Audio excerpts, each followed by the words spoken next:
It is better to be feared than loved, if you cannot be both. You walk into the room and say nothing, not because you are shy, but because you are hunting. Silence tightens the air like a drawn bow. People reach for words the way nervous hands reach for pockets. They begin filling the void, and the void begins to profile them. The overconfident crack jokes. The agreeable flatter. The insecure over-explain. You become the mirror they cannot resist. Every extra sentence is a breadcrumb dropped from their pocket. Ambition, grievance, insecurity. You offer no edge to grab, only a calm surface that reflects truth. Withheld speech is not retreat. It is a position. When you wait, you force others to reveal their maps. Who interrupts whom? Who seeks your glance before committing? Who checks another's face for permission? The anxious share inside information to win your approval. The ambitious brag to outshine the absent. The disloyal float small rumors to test your reaction. Your quiet turns them into volunteers. They confess the alliances they fear, the numbers they doubt, the favors they owe. You keep the ledger. You sort patterns from noise. You let their words build a staircase that leads to your conclusion, not theirs. In every group there is a contest between love and fear. They love the one who entertains, who nods, who makes them comfortable. They fear the one they cannot read. Love is warm but slippery. It vanishes when budgets tighten or storms arrive. Fear, when disciplined, is reliable. It keeps hands off your throat. The silent observer is dangerous because others do not know what will please or offend you. They restrain themselves. They choose words with care. They wait for your signal before committing. Do not mistake restraint for weakness. The aim is not to intimidate. The aim is to control the tempo. If they rush and you do not, you own time. The rushing side makes errors, offers concessions, reveals priorities. If they need your approval and you delay, the price of your approval rises. You do not beg for attention. You make attention pay a fee. In negotiations, interviews, and crisis briefings, the person who keeps his voice on a leash moves the room without raising a hand. Consider what happens when you speak first. You place a target on your chest. Your position becomes the agenda they will attack, revise, or steal. You hand out a map of your limits. You say, "This is what I can tolerate," and someone instantly prices your tolerance. The loudest mouth becomes the room's supply store, quotes to misinterpret later, promises to hold hostage, jokes to weaponize. The first answer is rarely the best answer. It is merely the most exposed. Rivals take notes while you take arrows. Speaking early also commits you to yesterday's thinking. It locks you into a frame you did not test. Perhaps the real decision-maker is off-stage, listening through a deputy. Perhaps the numbers are staged to funnel you into a narrow choice. Perhaps the conflict itself is theater designed to study your reactions. The one who speaks last absorbs all these layers, then arranges them into a verdict. Sequence is power. The editor decides the meaning of the footage. Practice the art, deliberately. Enter the room, breathe. Count a slow 5 before you touch the table or the chair. Let others set the fire with opinions and updates. Watch for who treats you as furniture and who performs toward you like a camera. When asked directly, answer with a question that narrows the scope or demands specifics. Keep your sentences short, your pauses slightly longer than comfort allows. When the moment comes, speak in clean lines that frame the decision and the consequence. Then stop. Let silence close the door you just defined. You are not hiding. You are ruling the space between words. In that space, people show you who they are, and you gain the only thing that matters in a room full of voices: the right to end the conversation. Speak last. Decide once. Everyone sees what you appear to be. Few know what you are. You learned early that rooms reward the friendly face, the eager laugh, the quick agreement. Approval felt like oxygen. You inhaled. You nodded, shared, softened your edges, and the smiles returned like light on glass. But light can blind. The people who praised you were also measuring you, how much praise you need, how fast you rush to please, where your limits bend. What looked like love was a survey. What sounded like support was a ledger of your tells. The flattery trap is simple. You show enthusiasm, so they pour more of it into your cup. You overshare, so they ask for details. Then ask again, until your private thresholds become public property. A colleague applauds your transparency, then uses your words to predict your next move. A manager calls you a breath of fresh air, then asks for one more late-night deck because you're so dependable. A client praises your creativity, then shaves your fee because you'll make it work. You always do. Praise is the sugar that hides the hook. Understand why this seduction works. Praise promises safety. It tells you that your place is secure if you keep feeding the room with anecdotes, drafts, early commitments. But approval is a rental, not a deed. The moment the room needs a scapegoat, the agreeable talker becomes the cheap solution. Your many words furnish the case against you. Your cheerful yes becomes proof that you will accept more. Pride in your openness turns into a leash someone else holds. To break the addiction, separate the sweetness of approval from the substance of power. Power in a room is the ability to set sequence, define what matters, and close the question. Approval is a sensation others extend when you serve their comfort. Influence is leverage earned by timing and scarcity. Your task is not to be adored. Your task is to be necessary. Necessary people are consulted, not complimented. They are respected because they are hard to replace, not because they are easy to like. Noise exposes need. The person who fills every silence advertises insecurity. He plays his cards face up and wonders why others win. You cannot rule a room if you cannot rule your tongue. The ruler speaks last because he first listens like a spy, not a fan. He collects contradictions, notes who interrupts whom, watches which numbers wobble under light. If you speak too soon, you put your findings on the table for free. If you wait, you price them. Patience turns information into leverage. Relearn what confidence looks like. It is not volume, it is control over expression. It is the calm ability to sit through awkward pauses without reaching for a joke or a story to fill the air. In a hiring panel, confidence is the question you do not answer yet. In a negotiation, confidence is the counteroffer you do not reveal until the other side has shown its ceiling. In a crisis meeting, confidence is the two-sentence judgment that reorders chaos after everyone else has flailed. Your restraint becomes authority in the eyes that are still deciding whom to follow. There is also the visibility tax. Every sentence you release becomes currency. Others will spend today or 6 months from now, often without your consent. A stray remark about bandwidth resurfaces when budgets tighten.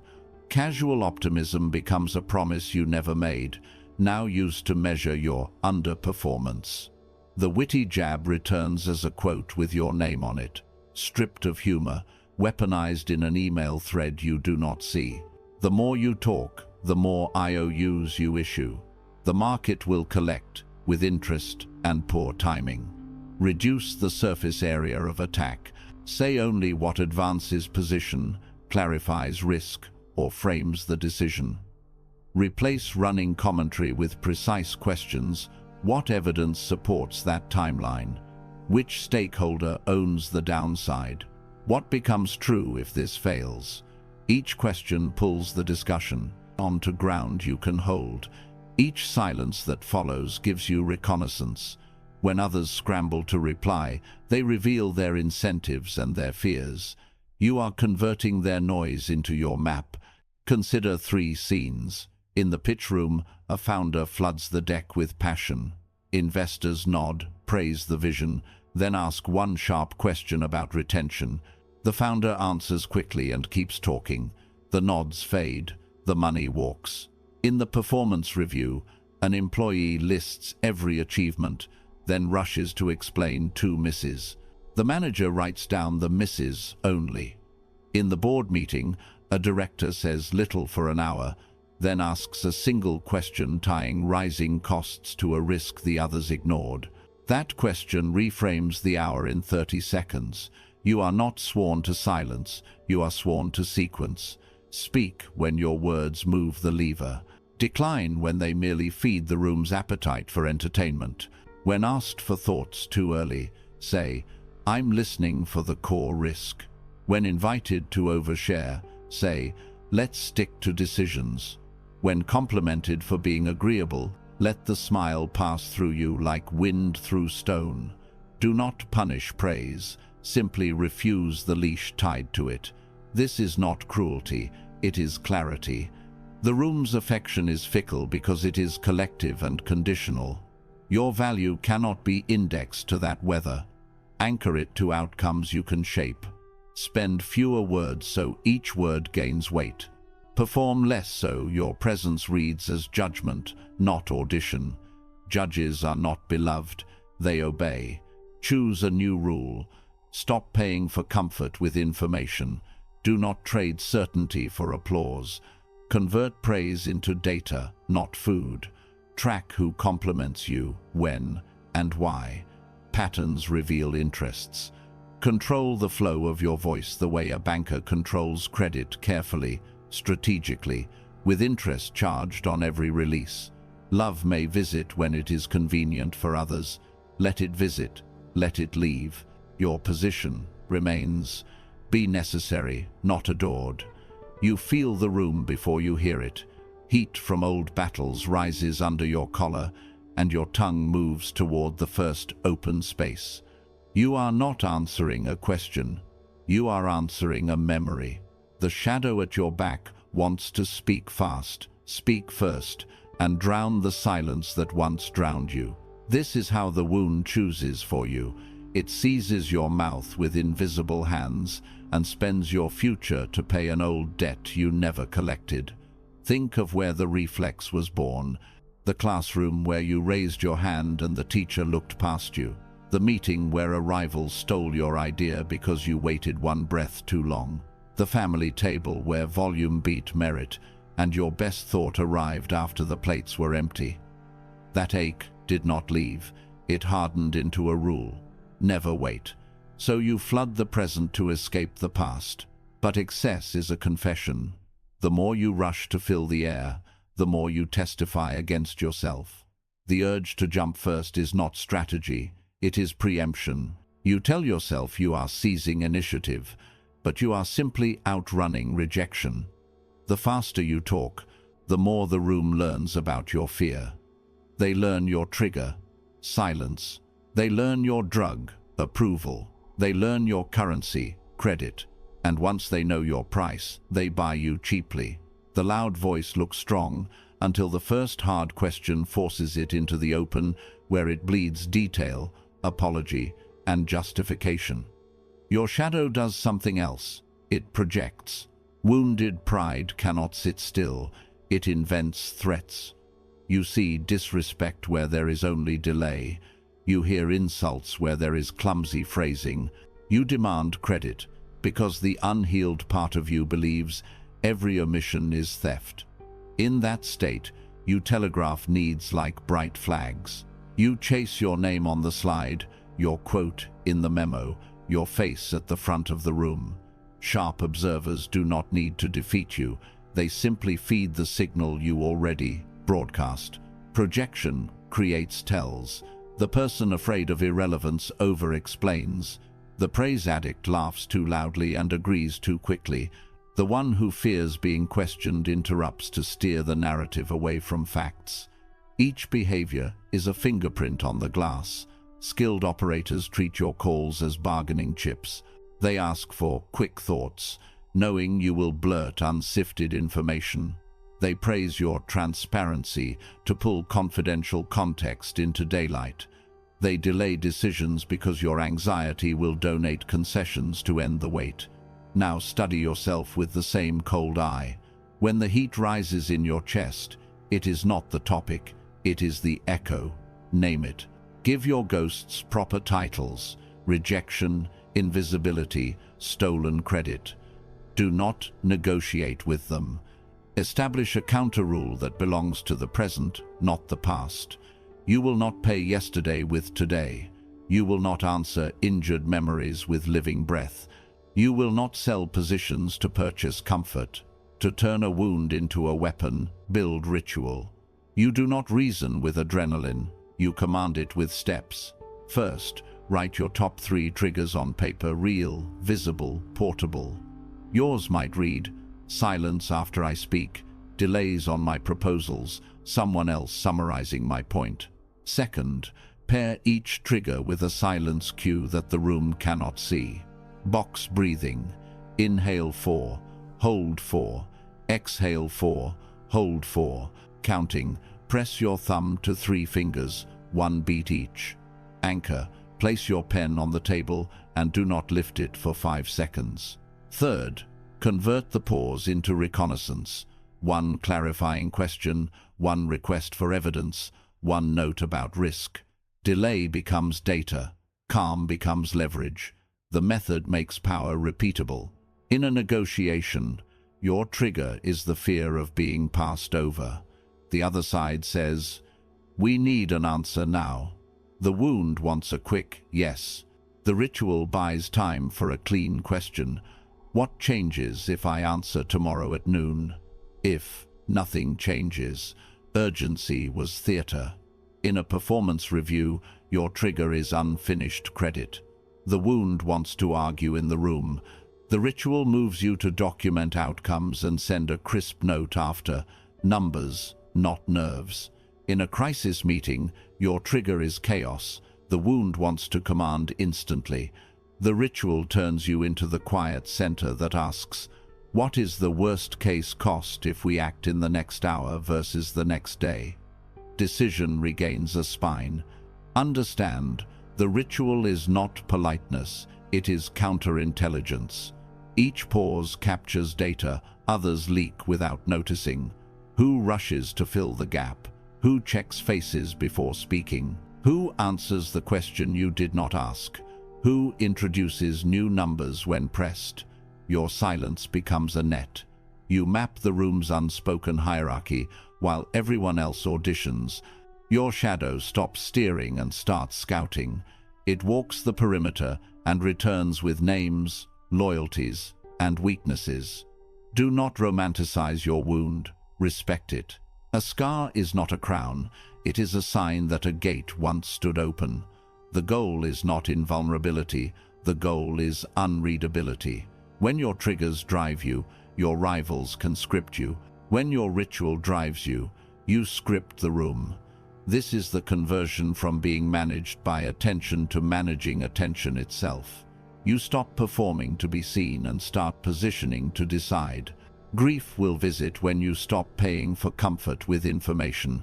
Part of you was built to win the laugh, the nod, the quick praise. Let it die. In its place rises someone harder to buy, slower to move, and faster to see.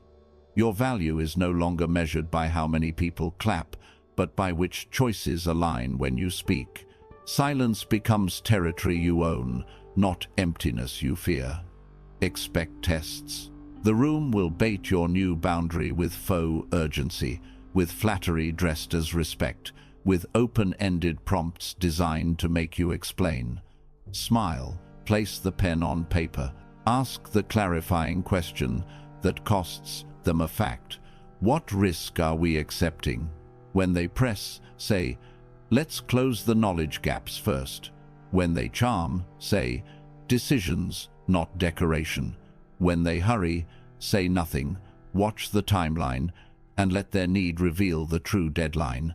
Discipline hardens into presence. The past will still knock. Humiliation remembers the door. But the handle is on your side now. You can hear the knock without opening. You can feel the heat without boiling. You can watch the room without feeding it. And when you decide to speak, it is not to escape fear, it is to impose order. The leader you are becoming does not audition. You edit, you cut impulse and keep intention. You allow the shadow to warn but not to steer. You use your wound as an early alarm, not a driver. And when the last voices tire, you deliver one clean line that sets the path and closes the question. Name the trigger, hold the silence, choose the strike. The door closes and the room tilts against you. Your rival coughs a warning shot and drops a single line onto the table, an accusation shaped like a question. The trap is timing, not truth. If you answer now, you answer inside their frame, and frames are cages with polite names. The ambush always begins with urgency. We just heard, can you explain? A calendar slide appears out of nowhere. An email is projected without context. Someone says, for transparency. Someone else says, let's resolve this quickly. Quick is the weapon. Quick makes you plead. Quick spends reputation to buy a minute of peace. If you sprint, you run straight into the net they cast before you enter. Picture it. The rival calls out a supposed budget overrun and attaches your name to it. The deck flashes a chart, selective and clean. Your instinct is to protest, to list exceptions, to defend the intention behind a messy number. But your first words will be the floor they stand on. You will be quoted, chopped, and fed back to yourself. They are not after facts yet. They are after posture, yours bent and theirs upright. Hold still. Your silence is not consent, it is reconnaissance. When you do not fill the air, they must. They offer more detail to prove the sting. They reveal their sources. They contradict. The longer you refuse the bait, the more rope they pull from their own coil. Watch who nods automatically and who watches you. Count who repeats the rumor with new adjectives. This is where identities fracture. Under pressure you split. Defender, pleaser, explainer. The defender comes out swinging with volume and speed, saying too much and proving little. The pleaser tries to soften the blow, apologizing for optics no one defined. The explainer builds a scaffold of context so tall it blocks the point you need to make. Each identity is a mask the ambusher handed you. Each mask fits the cage. Now the spiral of justification begins. You start explaining to show good faith, but explanations are bricks and prosecutors build walls. To be clear becomes a transcript. What I meant becomes an admission. The reason was becomes a motive they will use later. Every sentence multiplies the angles of attack. You give them language, timelines, and internal debates that should have stayed inside your team. The more you clarify, the more they own. Remember the email that resurfaces months later, quoted without the lines above it, or the attachments behind it. Minutes condense your 10 careful statements into one lopsided bullet. A hallway recap becomes, even they admitted the issue. Your words were not oxygen, they were ink signing a script you did not write. Reacting also surrenders tempo. Tempo decides power. When you match their speed, you accept their schedule and their definition of the crisis. You become the student, the examiner. The room's gravity shifts, and you begin orbiting their allegation like a small moon pulled by a lie. There is a colder way. You reclaim tempo by refusing the timeline you did not set. Start with presence, not performance. Place your pen on the table. Let the silence pressurize, not you. Then move through a protocol simple enough to memorize under heat. First, isolate the claim. One sentence, neutral tone. State the allegation in 12 words. If they cannot compress it, there is no spine, only smoke. Second, name the standard. What metric defines failure here? And who owns that metric? Standards expose politics. Third, demand provenance. Whose data is this, and when was it pulled? Provenance cuts gossip from evidence. Fourth, set the review window. We'll verify and return by tomorrow at noon with documents. Now, the clock is yours. Fifth, redirect scope. We'll confine this to Q3 variants, not strategy as a whole. Scope kills drama. During this sequence, ask only for facts. Do not narrate motives. Do not audition with integrity. Integrity is shown when your process survives light, not when your voice shakes to prove it. If they escalate, you decelerate. We'll confirm the data. Next item. If they keep striking the same drum, let them tire. A hunter knows the boar that charges without stopping will spear itself. Your questions are not theater, they are gates. Each demand moves the discussion from heat to structure. If the claim survives the gates, it deserves attention. If it falls apart, you have made the collapse visible to the same room that watched the ambush. Either way, you trade performance for proof and panic for pace. Some will call this cold. They prefer the warmth of instant explanations. The performance does not protect you, it feeds the fire. What protects you is disciplined documents, timestamps, written criteria. The leader who keeps records does not need volume. The leader who respects sequence does not beg for fairness. The sequence generates it. In practice, use 3 moves. 1. A one-page ledger for your project's owner. Metric, source, refresh, date, risks. Bring it to every meeting. 2. When ambushed, flip to the ledger, read the line, and set the review window. 3. After the meeting, send the summary yourself. Facts, next steps, deadlines. You are building the archive that will testify for you when voices grow creative. Understand the deeper aim. You are not trying to win arguments. You are trying to make arguments expensive. Teach the room that surprise attacks meet structure, not theater. When that lesson lands, ambushes decline. Rivals think twice. A public attack will force them into a written exchange they cannot spin with tone. You have transformed gossip into paperwork, and paperwork is where lies go to die. This discipline also protects dignity. The person who defends loudly becomes a spectacle. The person who verifies quietly becomes a center of gravity. People bring you information instead of rumors. They fear wasting your time with heat and no light. Your restraint teaches the room how to treat you. Walk out of the meeting whole. Your identity is not an echo of their frame. You are not a defender, pleaser, explainer. You are the editor of tempo. You approve what becomes real, and you decline what remains noise. You choose when to speak and what to ignore. And when the hour ended, the only sentence you needed was the one that opened gates and closed the ambush. Slow the attack, set the terms, rule the clock. Affection is the costume, interest is the body beneath it. You keep confusing applause with authority, smiles with safety, proximity with power. Rooms are not families, they are markets. Every face carries a price, and every minute has a buyer. If you forget this, you will spend your influence feeding feelings the room does not intend to keep. Sequence is sovereignty. Meaning belongs to whoever speaks last, because the last voice arranges the noise into a verdict.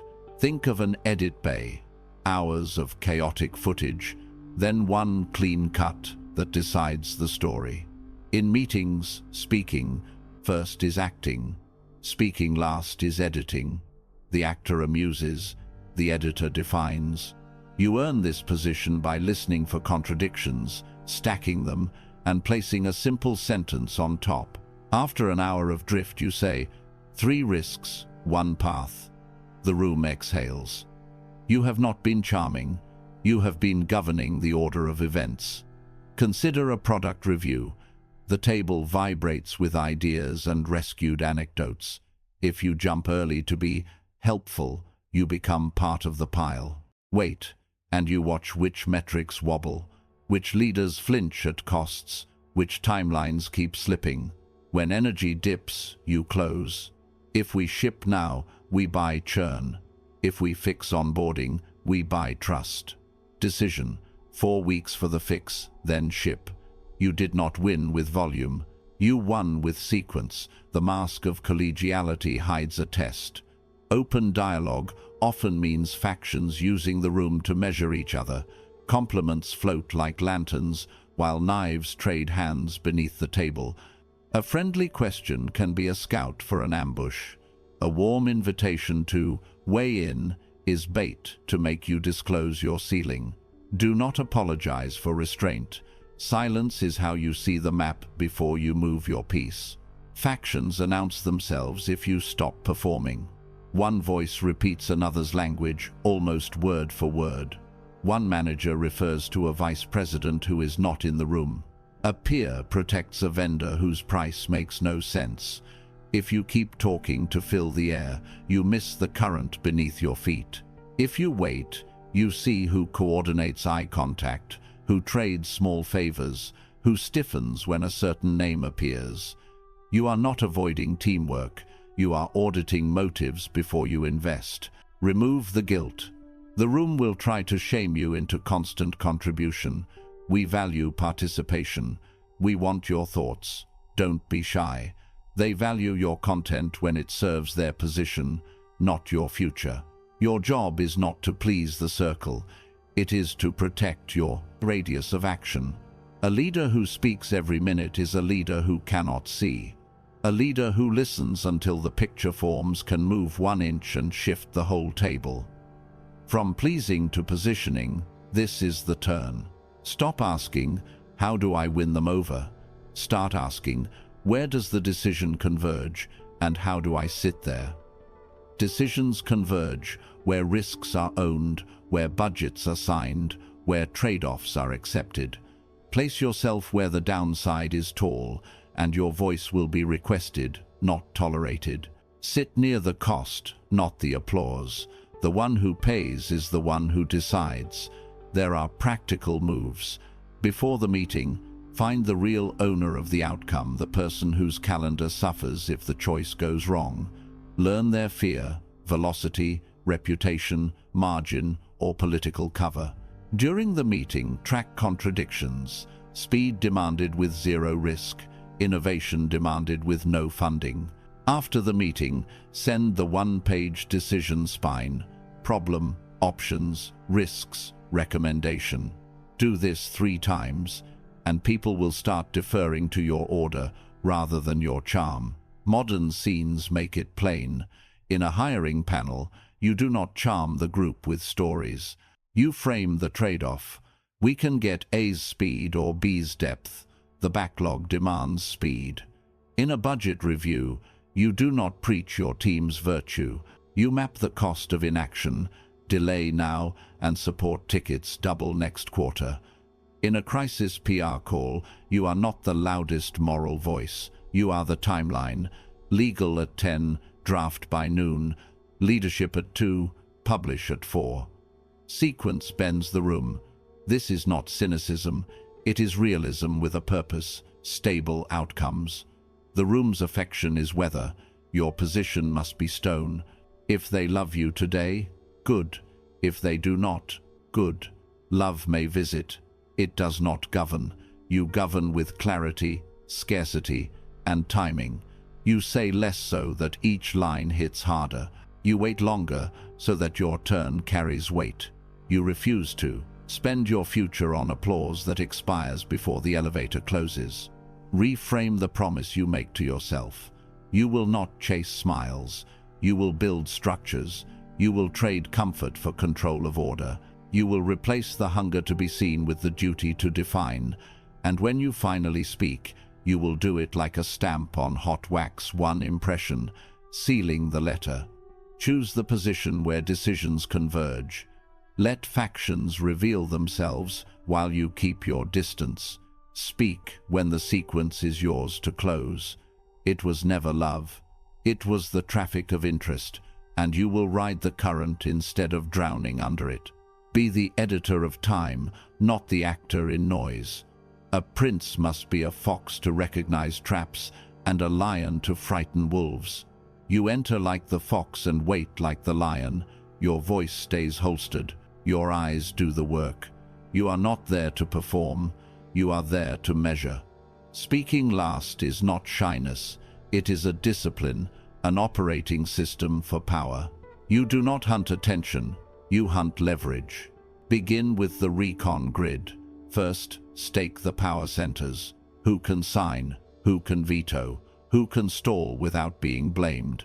Watch the chairs, the laptops, the way people tilt toward or away from one person when questions sharpen. Power exposes itself in small physics. Who commands the projector? Whose notes everyone copies after the meeting? Whose absence makes the room nervous? Second, note who interrupts whom. Interruptions are arrows on a map. If one manager cuts a director mid-sentence and no one flinches, the title is decoration, and the manager owns a live fire. If two peers constantly overrun a third, that third is out of coalition. Track the interruptions by frequency and direction.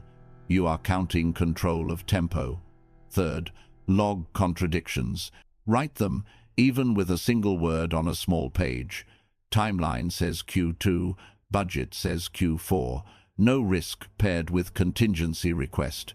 People first paired with headcount. Freeze. Contradictions are openings where your verdict will land. They let you close 5 minutes before the hour and still feel inevitable. Fourth, identify the room's unspoken fear. Every group huddles around a quiet terror, churn rising, a competitor's feature leap, a founder's temper, a regulator's letter. You find it by pressure testing innocuous claims and watching faces, not words. Ask, what fails if we are wrong by 20%? The eye that hardens belongs to the fear. When you know the fear, you own the hour. Hold the grid lightly and add detail as the meeting breathes. Sales will call for speed, legal for cover, finance for certainty, product for polish. The point is not to punish their instincts. It is to weave them into a single line you can deliver when the room is tired enough to accept it. Now, control the moment of reveal. You are not silent forever. Silence is the bowstring. Timing is the release. Wait for triggers. 1. Contradictions have stacked high enough that a single sentence can tie them. 2. The emotional peak has crested, voices rose, someone sighed, laughter tried and failed to reset. 3. The key stakeholder shows fatigue, hands on the face, pen tapping, eyes cutting to the clock. That is when the gate is open. When you speak, use verdict lines short, final, and weighted with the room's own words. 2 paths, 1 risk. Speed now buys churn later. We have a brand problem, not a feature problem. Legal needs cover. Finance needs a cap. Product needs 4 weeks. Deliver in stacked steps. Each phrase a rung. Do not explain the rungs you already built through an hour of listening. Do not apologize for the cut. The point of a verdict is that it ends wandering. Model it in modern scenes. In a crisis call after a bad tweet, you wait through moral grandstanding and public posturing. After the peak, you cut. Facts at 10, draft by noon, approvals at 2, publish at 4. In a vendor negotiation, you let the rep repeat the same discount 3 times, then say, annual term, 30-day out on failure to deliver X, signature by Friday, or we continue the RFP. In a product review, you let the demo wobble and the metrics dance, then close. Kill the flourish, fix onboarding, ship in 4 weeks. Tools of the silent ruler sharpen this edge. Questions are snares. Ask for specifics that force truth to wear a badge. Whose number is that? What changes if we slip for 2 weeks? Where is the downside accounted for? Each question pulls fog off the table. If someone answers with a narrative, ask again for the field where the number lives. Narratives melt under measurement. Summary is dominance. You close open threads by claiming the story. Here's what we have. Cost, risk, window, owner. The rest is decoration. Do not summarize like a clerk. Summarize like a judge. People crave closure. Give it to them and they will trade noise for your order. Deferral is a leash. Say, let's hold that, and the idea is not killed. It is tethered to your post. Use it to prevent derailment and to remind the room that sequence obeys you. A good leash has a calendar hook. Hold that for Thursday's risk review. You move concerns to containers where they can live without eating the hour. Written artifacts are anchors. Bring a one-pager or draft one after the meeting. Problem, options, risks, recommendation, owner, deadline. Artifacts beat memory and tone. People can argue with a mood. They have to mark up a page. In negotiation, a term sheet is a sword. It cuts chatter. In governance, a decision log is armor. It stops friendly fire from misremembered agreements. Guard your cadence. You can waste the power you gathered by talking like everyone else. Keep your verbs active, your nouns concrete, your lines brief. Pause half a breath longer than comfort. Let the silence highlight the weight of your last sentence. If someone demands elaboration that benefits no one, say, we can explore that offline. Off the main road is where dead ends belong. Drill the discipline until it becomes your reflex. Before the meeting, write the recon grid headings on a small card. In the meeting, fill them quietly. After, send the one-page spine. Do this with small stakes so that when the high-stakes moment arrives, your mind does not reach for performance. It reaches for process. Performance depends on mood. The process survives the weather. Understand why this works. People fight for attention, but they surrender to structure. The human mind trades uncertainty for order at a premium when tired. By speaking last after mapping power, interruptions, contradictions, and fear, you price your words in the currency the room needs most. Closure. You are not the loudest, and you are not the kindest. You are the end of drift. Carry this into every room, workshop, board review, investor call, budget cut, hiring panel. Arrive calm, collect signals, wait for the triggers. Strike with verdict lines, anchor with a page. Leave before chatter reopens a decision you closed. Your authority is not a crown, it is a method. See first, time the cut, seal the hour. Calm is not kindness, calm is control. You do not choose silence to hide, you choose it to protect the table, yours and theirs. When you hold your voice, you lower the heat that makes people say things they will regret and that you would have to punish. Restraint saves dignity.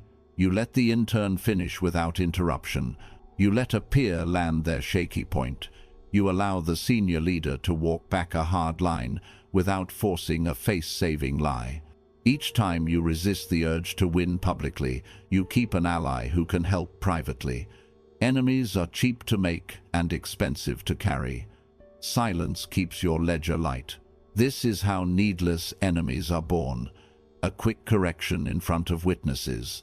A clever joke that cuts too deep. A lecture delivered when a quiet question would have sufficed. People rarely forgive humiliation. They replay it at night and recruit help by day. Your restraint prevents those seeds from taking root. You do not need to prove you are right in the open. You need the right things to happen. When your quiet gives others a path to retreat with honor, they take it and they remember who spared them. Alliances grow in that shade. There is a deeper protection. Silence draws a boundary around your intentions. The more you speak, the more hooks others can use to drag you into side fights.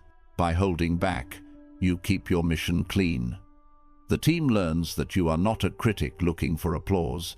You are a custodian of outcomes.